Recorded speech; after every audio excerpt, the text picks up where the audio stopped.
Quisiera decir que el cardenal José Tolentino, aquí presente, nació el 15 de diciembre de 1965, una semana después de haber concluido oficialmente el Concilio Vaticano II.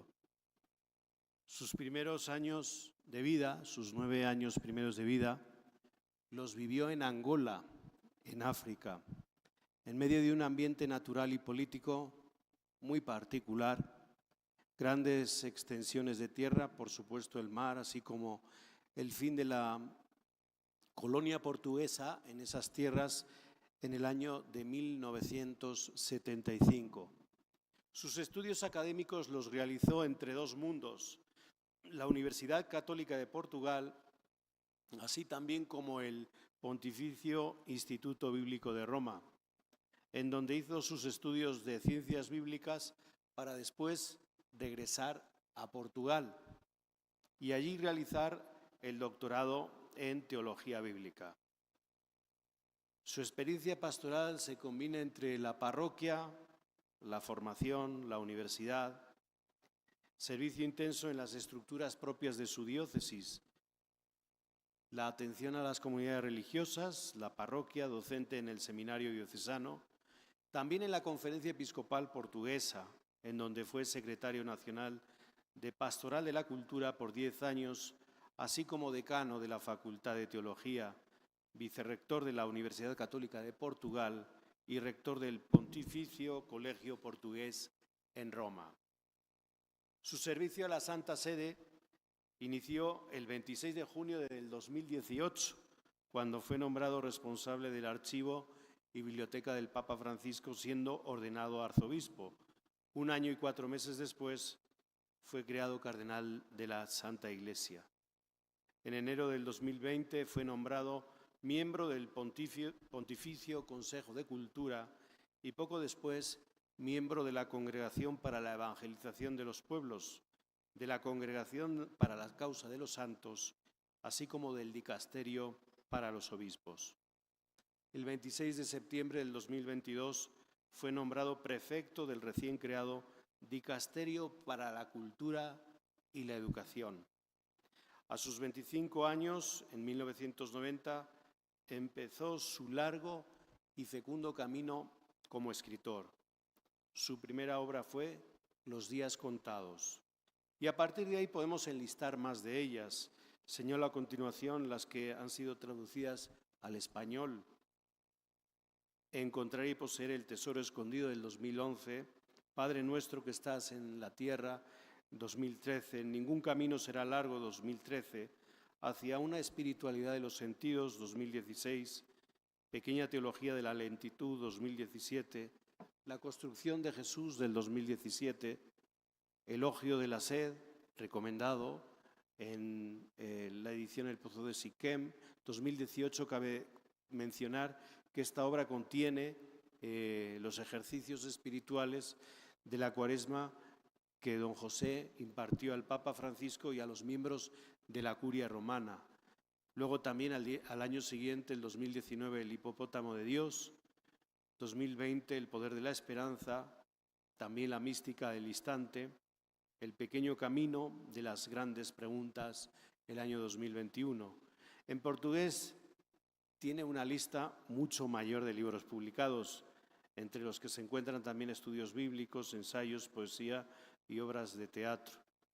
En inglés tiene publicado un texto muy interesante sobre religión y cultura en el cambio global.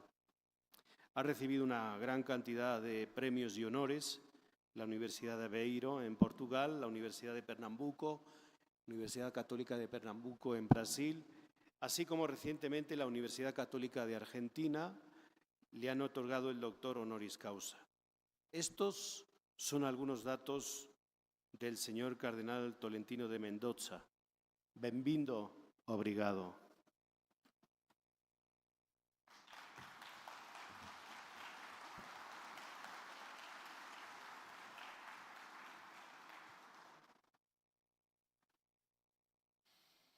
Excelentíssimo Monsenhor Rogelio Cabrera, arzobispo di Monterrey, presidente de la Conferencia del Episcopado Mexicano, Excelentísimo Monseñor Alfonso Cortés, encargado de la dimensión de educación y cultura de la Conferencia Episcopal, Excelentísimo Monseñor Francisco Javier Acero, obispo auxiliar de esta arquidiócesis, gracias también por su presentación.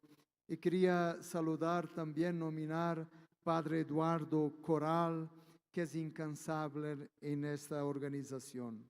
Excelencias reverendísimas, queridos hermanos obispos, distinguidas autoridades académicas y civiles, y veo tantos representantes del mundo de las nuestras universidades, en la persona del presidente Diodocal, el rector, el presidente Rodolfo Cornejo. Saludo a todos los rectores, amigos presentes, don Fernando, don Emilio, tantos otros aquí presentes, ven como todos los educadores y educadoras, apreciables representantes de las diferentes instituciones y asociaciones religiosas, sociales, educativas y culturales. Muy queridos todos. Debo decir que mi misión en México es, antes de todo, venir a agradecer lo que hacen, lo que son, el vuestro entusiasmo, la vuestra pasión, la forma como vivéis este mundo de la cultura y de la educación con estas ganas de ser testigos. Y agradecer también la gran amistad con que me recebéis en vuestra casa. Hay un proverbio que dice: tener amigos es la certeza de que no morremos sin testigos. La nuestra vida tiene testigos. Eu vengo humildemente al México para ser testigo de vuestra vida, de vuestra fuerza, de vuestros sueños en este amado país. Es para mí motivo de gran alegría estar aquí con ustedes, en este hermoso país tan rico en historia y cultura, para reflexionar juntos sobre los retos y las oportunidades que se plantean a la sociedad y a la Iglesia mexicanas en el momento particular en que vivimos, y que el mismo Papa Francisco ha definido no como una época de cambios, sino como un cambio de época. Como prefecto del Dicasterio para la Cultura y la Educación, abordaré la cuestión obviamente desde la perspectiva educativa y cultural, proponiendo una lectura de la realidad no aprisionada a los miedos y a las preocupaciones que por supuesto todos tenemos, sino abierta al futuro de Dios con serenidad y esperanza. El año pasado, en Lisboa, con ocasión de la Jornada Mundial de la Juventud, el Papa Francisco dijo a los jóvenes reunidos en la Universidad Católica Portuguesa que tuvieron el coraje de abrazar, y son palabras de Papa Francisco, abrazar el riesgo de pensar que no estamos en una agonía, sino en un parto, no al final, sino al inicio. Este inicio, este nacimiento del cual habla el Santo Padre, se produce a través de un proceso de gestación que en nuestro caso particular tiene lugar gracias a la educación. La educación es el ambiente vital y el precioso instrumento que puede cambiar la realidad. Y según las palabras del Papa, puede dar lugar a un nuevo inicio en nuestra vida y en nuestra sociedad. Me gustaría comenzar haciendo alusión y citando a una de las artistas icónicas de México, muy conocida dentro y fuera de sus fronteras, reconocida no solo por sus pinturas, sino también por la historia de su vida, llena de sufrimiento y determinación. Hablo de Frida Kahlo. Esta mujer, artista, enfrentó numerosos desafíos, entre ellos el mayor de todos, el grave accidente que afectó y cambió su vida para siempre.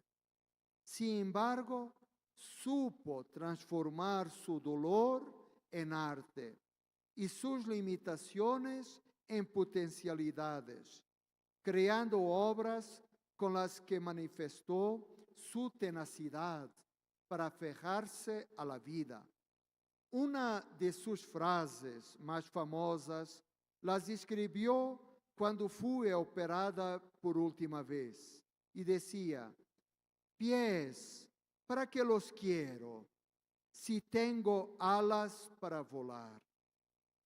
Con estas palabras revela la fuerza interior que tenía y su capacidad de ver más allá de las limitaciones físicas. En este sentido, también nosotros podemos decir de la educación en general, pero más aún de la educación católica, que no debe limitarse a enseñar a nuestros jóvenes únicamente a caminar con los pies por los caminos rotineros de la vida, siguiendo solo senderos ya establecidos, sino que en cambio la educación católica debe inspirarles a volar, a explorar nuevos horizontes y a hacer realidad sus sueños más bellos e indómitos. Educar, en efecto, no es solo transmitir técnicas, conocimientos, mas construir personas, alimentar la curiosidad, el amor por la tradición y también fomentar la innovación, la creatividad y cultivar el coraje de ser uno mismo. Nuestra tarea como educadores es grande, es grande. Nosotros somos custodios de un saber muy particular, muy único, que es el saber de asistir al nacimiento de los seres humanos, que acontece no apenas una vez al inicio de nuestra vida terrena, mas el verbo nacer nosotros lo conjugamos siempre. En el mundo educativo no sabemos que es el verbo más frecuente para nosotros: proporcionar a las nuevas generaciones las alas que necesitan para volar y soplar en ellas el espíritu para que pueda emprender el apasionante vuelo de la esperanza. Como dijimos al principio, el Papa Francisco sostiene que no estamos en una época de cambio, sino en un cambio de época. Se trata de un cambio con una gestación convulsa, frenética, que comenzó con la llamada crisis de la modernidad. Al decretar la muerte de Dios y por tanto el fin de la verdad o de los grandes relatos, la era moderna se precipitó en un caos interior. Una nueva concepción nihilista inspirará el surgimiento de los movimientos culturales y filosóficos del siglo XX, la corriente del existencialismo nihilista y en consecuencia el triunfo de una visión de absurdo donde la vida no tiene un sentido. Cuando la verdad desaparece, solo queda el vacío, el sinsentido, el triunfo de la irracionalidad. La era postmoderna, nosotros sabemos bien, está caracterizada por la fragmentación de nuestras sociedades, mas también fragmentación de la ciencia, de la verdad, de las narrativas que den sentido al humano. Es esto que afirma uno de los grandes teóricos de la postmodernidad, Jean-François Lyotard, en una obra muy famosa, La condición postmoderna, donde él muestra muy bien cómo hoy no cuenta tanto la verdad como las interpretaciones. Parece que una única cosa importante sean las interpretaciones que podemos tener y no la verdad. Como él y otros principales exponentes del postmodernismo también cuestionan la necesidad de la verdad. La verdad será necesaria, continúa a ser necesaria. O entonces los que proponen aceptar con resignación las verdades a medias o una razón débil. Por otra parte, nuestra era es también llamada la era digital, marcada por la revolución tecnológica que está transformando la forma en que nos comunicamos, trabajamos, mas también vivimos y pensamos. En consonancia con el tema de la informática, nace una era de la sociedad del conocimiento, donde la información gana siempre más lugar. Veamos con el crecimiento del Internet. Ahora no solamente a las personas, mas también la Internet de las cosas. Veamos lo desarrollo frenético de la inteligencia artificial y su impacto en nuestras vidas. Sin embargo, paradójicamente hablando, esta era de la información también se desarrolla paralelamente en su exacto opuesto, como una época, esta en que vivimos, caracterizada por la difusión masiva de desinformación, con noticias falsas amplificadas grandemente por las redes sociales. Tenemos de confrontarnos seriamente con las preguntas que el grande poeta e intelectual católico T.S. Eliot hace en una de sus poesías. ¿Dónde está la vida que perdemos viviendo? ¿Dónde está la sabiduría que perdemos con el conocimiento? ¿Dónde está el conocimiento que perdemos con la información? Son preguntas que deben habitarnos y hacernos reflexionar.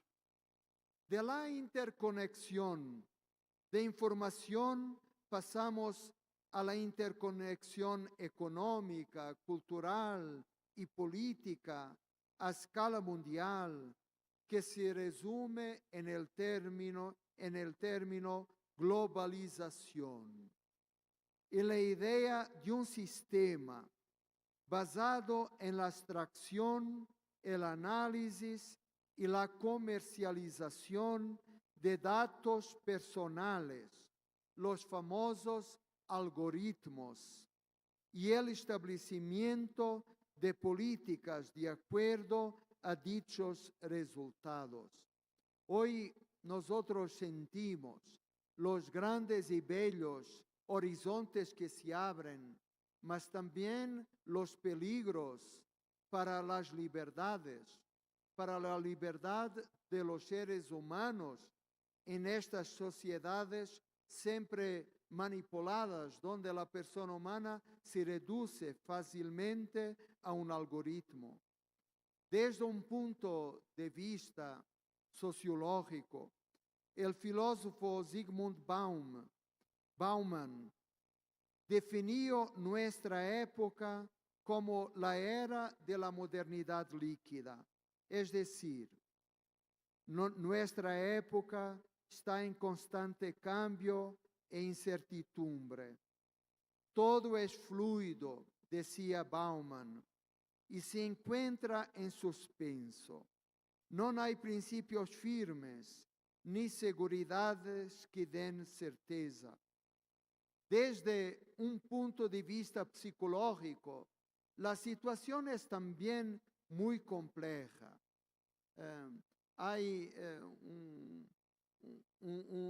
Existe un libro importante de dos psiquiatras y psicanalistas intitulado La era de las tristes pasiones.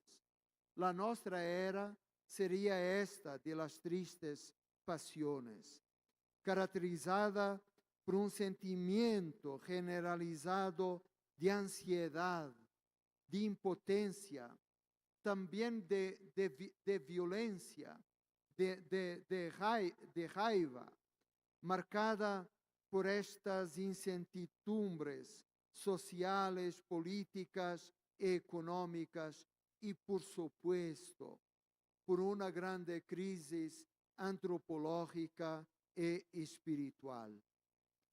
El Papa Francisco ha definido nuestro tiempo como la era de la rapidación, una palabra suya, es decir, un tiempo marcado por una creciente aceleración del ritmo de vida y de trabajo, innovaciones científicas y tecnológicas y cambios sociales a un ritmo vertiginoso.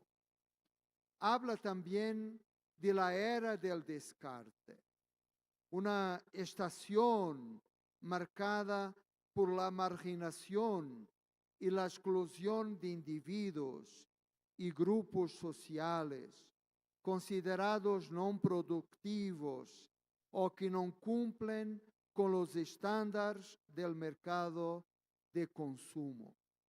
Por todo lo anterior, el Santo Padre nos convida a atrevernos a cambiar también nosotros.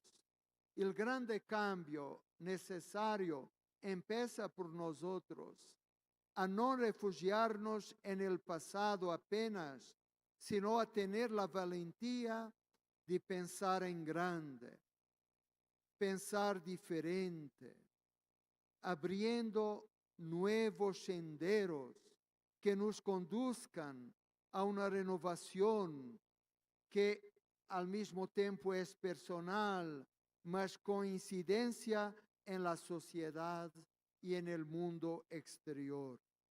Y Papa Francisco insiste, no hay cambios duraderos sin cambios culturales, sin una maduración en la forma de vida y en las convicciones de las sociedades. y no hay cambios culturales sin cambios en las personas. El gran poeta, escritor y diplomático mexicano Octavio Paz también lo decía: las masas humanas más peligrosas son aquellas en cuyas venas ha sido inyectado el veneno del miedo del cambio, del miedo de la esperanza. Y este miedo nosotros no lo queremos. Los desafíos actuales, sabemos todos, son múltiples y muy complejos. No es posible determinar en un diagnóstico único que responda a las realidades de todos. Muy distintas son las necesidades que afrontan las sociedades. Un examen particular y pormenorizado de cada región es absolutamente necesario si se quiere responder adecuadamente a las urgentes necesidades que aquejan a la sociedad. Para amar es necesario conocer, y para conocer es necesario escuchar. El reto sinodal de estos tiempos de la Iglesia se basa, como bien sabemos, en esto: amar, escuchar, conocer, acompañar. Sin embargo, hoy la sociedad mexicana tiene delante de sí tareas exigentes, como todas las sociedades. Y estamos aquí también representantes de otros países del continente, de otras redes de las universidades. Veo también un representante de la Federación de las Universidades Católicas y otros representantes del mundo de las escuelas. Nosotros sabemos que estamos delante a tareas exigentes, pero el México y este continente cuenta con muchos aspectos prometedores y fecundos. México es una sociedad con muchos recursos, me permitan decir, con muchos recursos, y el mejor que vosotros tenéis es la vuestra gente, es el vuestro pueblo. Son los recursos interiores, culturales y espirituales que son vuestros. El país posee una envidiable tradición cultural, una de las más ricas y diversas de América, con extenso patrimonio que incluye aportaciones de los pueblos originarios, coloniales, mas también aportaciones modernas. Las festividades, las expresiones folclóricas y el arte son solo algunos de los muchos ejemplos que dan testimonio de las vibrantes tradiciones que unen a la población. Con un patrimonio arqueológico e histórico único, México se gloria de ser cuna de grandes civilizaciones antiguas, como la azteca, la maya y la olmeca. Sus sitios arqueológicos son tesoros de valor incalculable, prenda de una cultura y de una educación pujante y única en su género. Mas que decir también de tantos monumentos. Y aquí estamos en una ciudad de la fe tan rica en monumentos, antiguos y contemporáneos. Algunos de ellos reconocidos por la UNESCO como Patrimonio Cultural de la Humanidad. Ayer, por ejemplo, tuve la feliz oportunidad de visitar la Fundación Casa Estudio Luis Barragán, un gran arquitecto, creador, que decía: la vida privada de belleza, no merece ser llamada humana. Otro grande activo del país, de este país y de este continente también, y podemos decir que uno de los más importantes, es su juventud. Con una edad promedio de 27 años, la población mexicana es joven y representa una de las más pujantes y prometedoras de todo el continente. Además, esta población joven busca estar cada vez más educada y gracias a una mejora general del acceso a la educación superior y a iniciativas para promover la formación profesional y técnica, se ubica en un nivel por arriba de la media.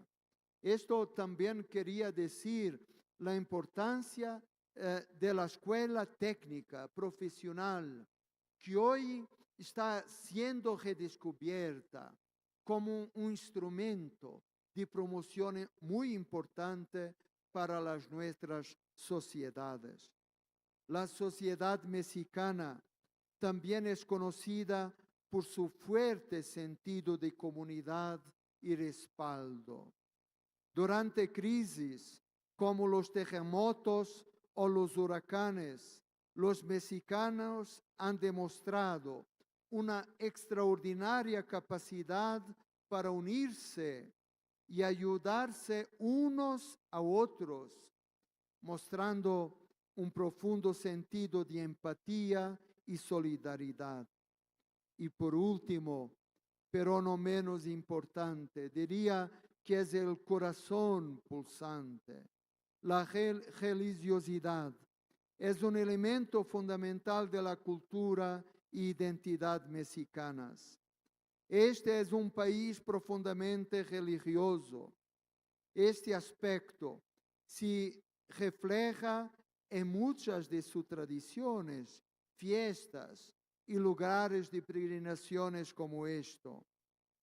Sin embargo, la religión en México no es únicamente una cuestión de fe manifestada en ritos y celebraciones, sino que también impregna y determina la cultura. Aquí el culto hace cultura. Ha hecho en los siglos, mas también hoy en la contemporaneidad. Las iglesias, las catedrales y los conventos, mas también la arte, la música y la literatura son un atestado de esto. En fin, la fe y la religiosidad son una fuerza unificadora que ha ayudado a forjar la identidad nacional y continúa siendo una parte integral de la vida diaria. Como podéis ver, soy un apasionado por el México.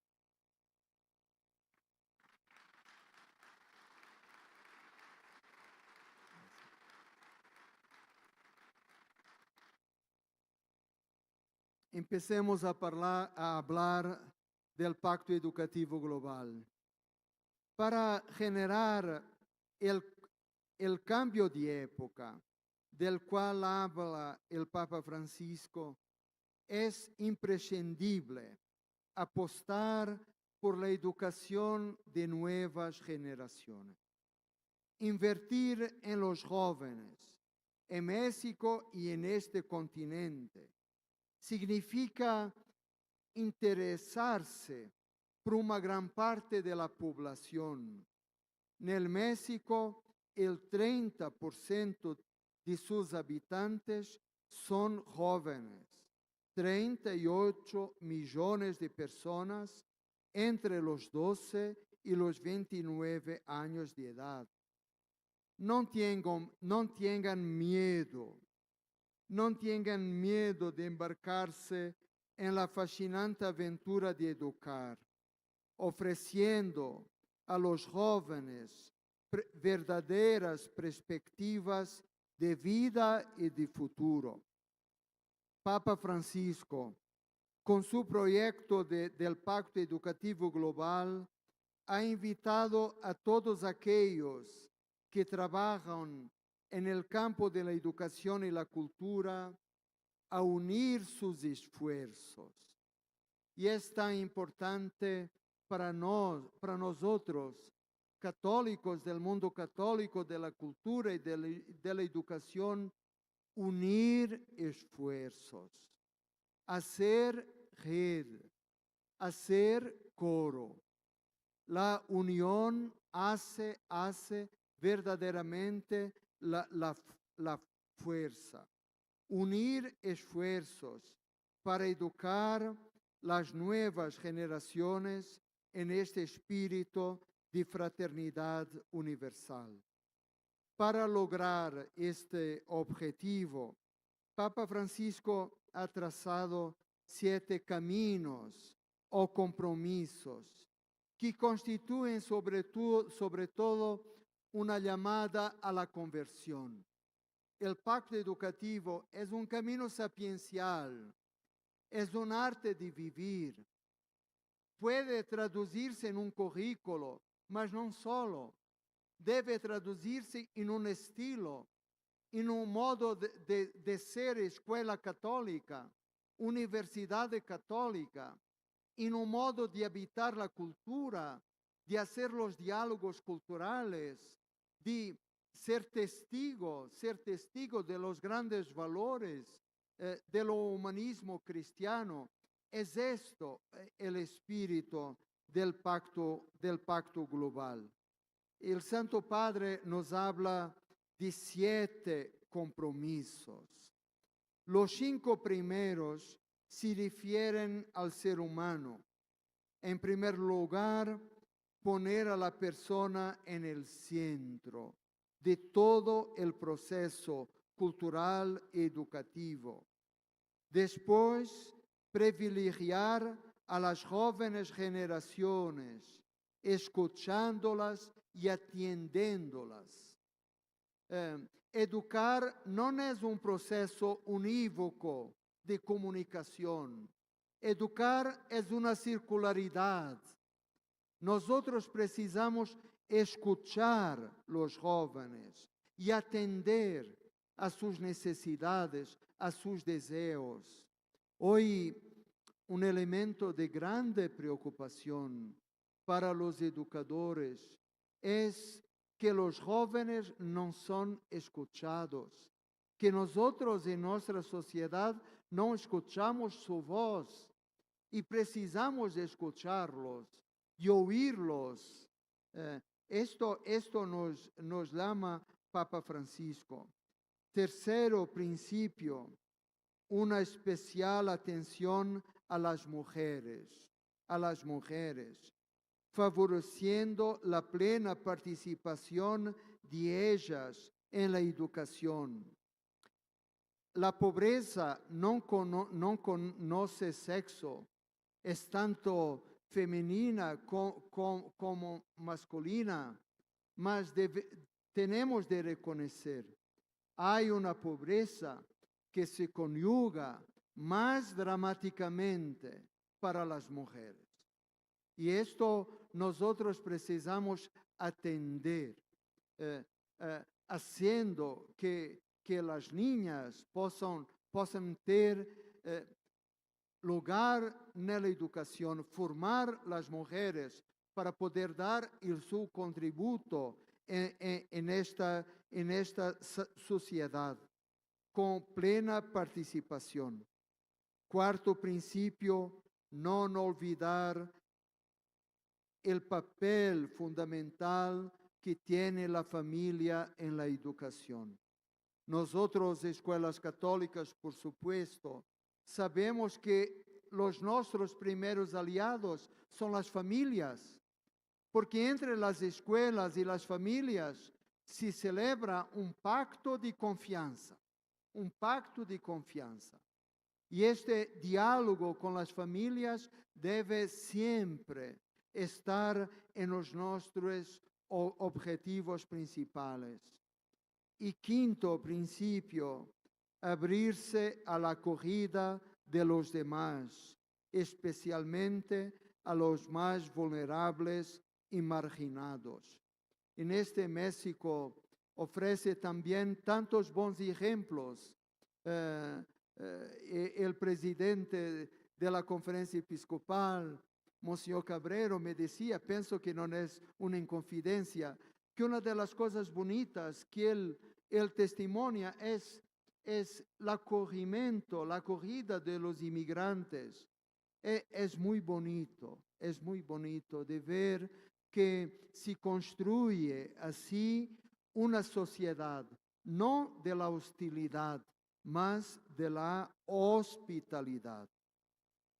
El sexto camino, el penúltimo, de que habla el Papa Francisco, se refiere a la política y a la economía y representa el compromiso de transformarlas, poniéndolas al servicio del hombre y de toda la familia humana, con una nueva idea de desarrollo sostenible para todos. Los cristianos tienen una responsabilidad política. Nosotros no podemos decir, yo no quiero sujar mis manos. No, nosotros tenemos de intervenir, tenemos de participar, tenemos de estar presente, porque hay una responsabilidad muy grande con toda la familia humana. Y finalmente, el séptimo compromiso es cuidar de la casa común, velar por nuestro planeta, protegiendo sus recursos, adoptando estilos de vida más sobrios y apostando por las energías renovables, limpias y respetuosas del medio ambiente. Me recuerdo en su exhortación postsinodal, querida Amazonía, Papa Francisco dice que tenemos mucho a aprender con los pueblos originarios, porque tienen las tradiciones de un desarrollo sostenible, de una habitación del mundo más armoniosa, que muchas veces la nuestra cultura que se piensa más desarrollada, mas que se olvida fácilmente que no estamos solos en el mundo y que nosotros tenemos una responsabilidad de ser custodios sensatos del creado. El Pacto Educativo Global transforma nuestro punto de vista y nuestra concepción de la educación, invitándonos a repensar y a revisar los currículos y proyectos educativos, mas también la nuestra mirada y el nuestro corazón. Yo puedo testimoniar de mis viajes en este continente que la América Latina y el Caribe han sabido captar el extraordinario alcance innovador inherente a este proyecto educativo del Santo Padre. Como la Iglesia non può ignorar la nueva visión pastoral propuesta por el Papa Francisco en su exhortación inaugural, Evangelii Gaudium. Hoy en el ámbito cultural y educativo, nosotros, nuestras escuelas y universidades católicas, el mundo del deporte, mas también todo el mundo de las industrias y de la producción cultural, nosotros no podemos ignorar la dirección indicada por Papa Francisco en su Pacto Educativo Global. El Pacto Educativo es un proceso y, por tanto, está también en constante evolución. Es similar a un árbol que a partir de la semilla plantada produce muchas otras semillas que se propagan por el mundo, creando un bosque armonioso. Es como una aldea que crece cada vez más y que se convierte precisamente en la aldea educativa y cultural de la que habla el Papa Francisco, cuando en el mensaje de lanzamiento del pacto cita el proverbio africano que dice: para educar a un niño se necesita una aldea entera. Por eso nosotros somos una aldea entera, porque todos somos necesarios para celebrar este pacto educativo. Los invito para concluir, queridos amigos, a retomar la propuesta del Papa y convertirnos en educadores según el espíritu del Pacto Educativo Global, renovando la nuestra forma de educar para así también renovar el mundo. Llevemos a cabo esta renovación, dejándonos inspirar también por el tema del jubileo del próximo año santo, peregrinos de esperanza. De hecho, educar es un acto de esperanza, porque invertimos hoy en algo que dará frutos mañana. En los últimos años, esperanza, futuro y educación han sido términos que aparecen juntos muchas veces, en numerosos discursos y pronunciamientos oficiales de la Iglesia. En la reunión sinodal de rectores de universidades católicas latinoamericanas y del Caribe, titulada Organizando la Esperanza, recordé a todos los presentes como cada vez que el Papa Francisco habla de educación, y esto vos garantizo, es verdad, cada vez que el Papa Francisco habla de educación, habla de esperanza, como si fueran dos sinónimos. En este sentido, con el Pacto Educativo Global, el Papa nos exhorta a globalizar también la esperanza. Esta es la nuestra responsabilidad, globalizar la esperanza. Así lo dijo cuando recibió en audiencia a la delegación de la Federación Internacional de las Universidades Católicas el mes de enero pasado. Cito al Papa: en una época de gran fragmentación, debemos tener la audacia de ir contracorriente, globalizando la esperanza, la unidad y la concordia, en lugar de la indiferencia, las polarizaciones y los conflictos. El hombre no puede vivir sin esperanza, pues cuando falta la esperanza, falta la vida. Por ello, nuestra misión como educadores es, en definitiva, la esperanza, pues la educación genera esperanza, habla de un futuro, proyecta hacia el porvenir.